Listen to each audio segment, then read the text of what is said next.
is cold.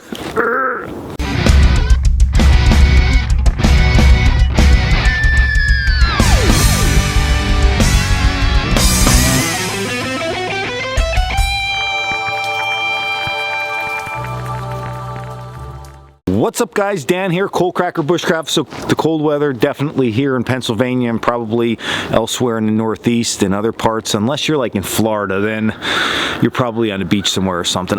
But we're not that lucky here, so we got to deal with the cold. So with the cold weather comes different challenges in the outdoors, and one of them is making this thing work and making this also work for your gear. So today we're going to take a look at 3 tricks and tips with the lighter that you can utilize in cold weather. A lighter can be a very valuable asset for the outdoor goer, survivalist, bushcrafter, just to know that you have immediate flame where and when you need it. But the problem is when it gets cold, you can have some malfunctions with this thing. So this is not always maybe your #1 go-to in super cold weather, but I still think it's important that you have one of these along with you because it is that immediate flame source. Matches really good for the winter time. I really like that. Also, if you have the skill set and the practice with a ferrocerium rod, even better. But again, this is probably going to be in your kit. So what are some things? What are these 3 tips that we can utilize with this thing? So first of all, we talked about this a lot in the channel before, and that is we have to prep these lighters before we even get into the outdoor setting. This is just such an important one for year-round, but really also in the winter.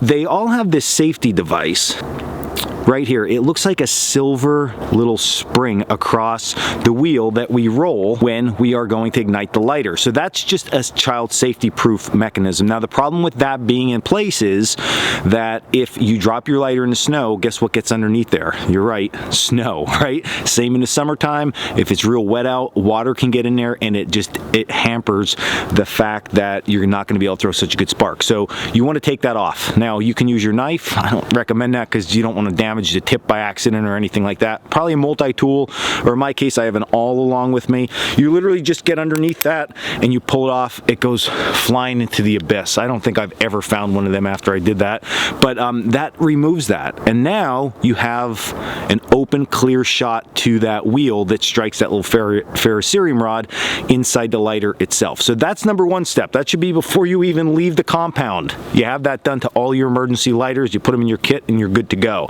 So now tip #2 in extreme cold weather is if you have your lighter stored in your haversack or your backpack and it gets really, really cold, there's a good chance that this thing will freeze up and not work really well. And how you know that is #1, you might flick this and not get a flame at all. #2, you'll flick it, you'll get a little flame and it like dies out pretty quickly. So let's see how this one's doing.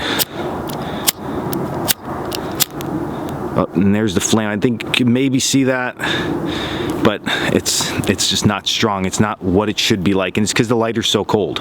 So how to combat this is to literally keep it in your pocket, and if it's that cold out or you have a lot of layers on, put this real close to your body. In my case, okay, since the lighter's cold, I would just put it inside my glove like this, just for a couple minutes, maybe even 30 seconds. Close your palm up, and that will warm up the fluid and all the components, and then your lighter's gonna work just that much better, that much faster. So make sure you're keeping that lighter close to your body and let your body heat warm it up, and that is gonna be really nice for you. So let's see where we're at here. You ready? You can see how much better that flame already is on that lighter, just warming it up real quickly. So that's something that we want to focus on when we're going out in cold weather, a little bit more preparedness ahead. Right, now the last tip, this is sort of a silly one, but it's something that I have done in the past. When you're out and you have these metal bottles with you and you go to open up the lid, they're frozen. They are frozen on.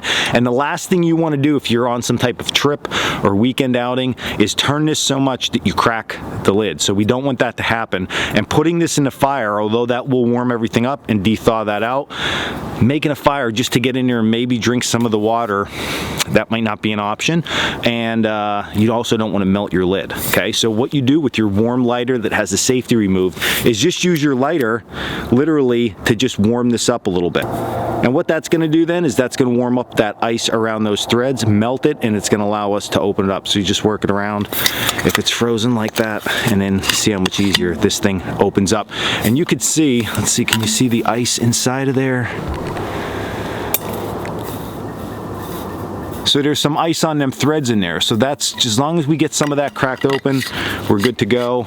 And then you will be rehydrated again if your whole bottle didn't freeze up. So just something else to think about, another little trick with your lighter for while you're out there. And cold weather tricks, always fun, always a good time to be outside. All right, everybody, so if you like this video, hit like and subscribe down below. You can also check us out at coalcrackerbushcraft.com for all our classes, our gear, and our blog. And until the next video, stay in the woods and stay warm, more importantly. And use your lighter, use all these hot tricks.